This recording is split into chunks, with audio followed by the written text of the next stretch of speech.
สวนหญ้าหวานธนพัฒน์สกลนครสวัสดีครับสำหรับวันนี้ทางสวนทำการตัดท่อนพันธุ์หญ้าหวานอิสราเอลนะครับเพื่อที่จะจัดส่งไปที่ตำบลดอนมนอำเภอสตึกจังหวัดบุรีรัมย์นะครับสำหรับการจัดส่งท่อนพันธุ์หญ้าหวานอิสราเอลนะครับโดยปกติแล้วทางสวนจะตัดในช่วงวันเสาร์นะครับแล้วก็จัดส่งในช่วงวันอาทิตย์และวันจันทร์เพื่อที่จะตัดท่อนพันธุ์หญ้าหวานอิสราเอลใหม่ทุกรอบนะครับและทางผมเองบ้านพักก็อยู่อีกอำเภอหนึ่งนะครับคือระยะทางไปกลับระหว่างสวนเนี่ย60 กิโลก็เลยจะต้องจัดส่งเป็นรอบนะครับคือรอบละทุกๆอาทิตย์นะครับแต่ถ้าเพื่อนๆสั่งหรือว่าต้องการเร่งด่วนก็แจ้งเข้ามาได้นะครับทางผมเอง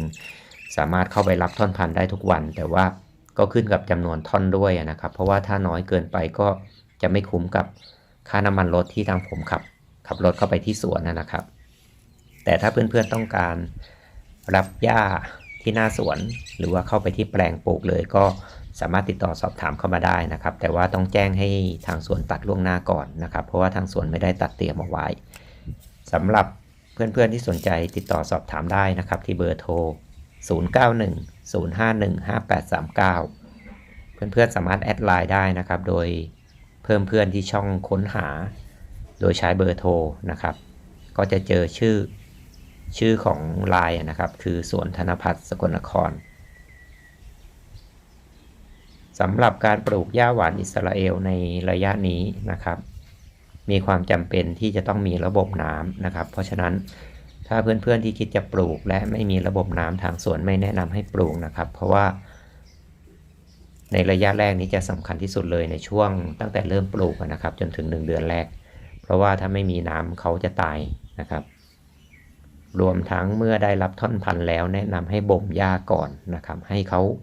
แตกรากใหม่นะครับแต่ระยะนี้อากาศค่อนข้างหนาวจัดนะครับทำให้รากของต้นไม้หรือว่าการเจริญเติบโตของต้นไม้รวมทั้งท่อนพันธุ์หญ้านะครับจะแตกรากค่อนข้างช้านิดนึงเพราะฉะนั้นแนะนำให้บ่มนะครับให้เขาแตกรากก่อนนะครับครับผมสำหรับวันนี้ขอบคุณครับ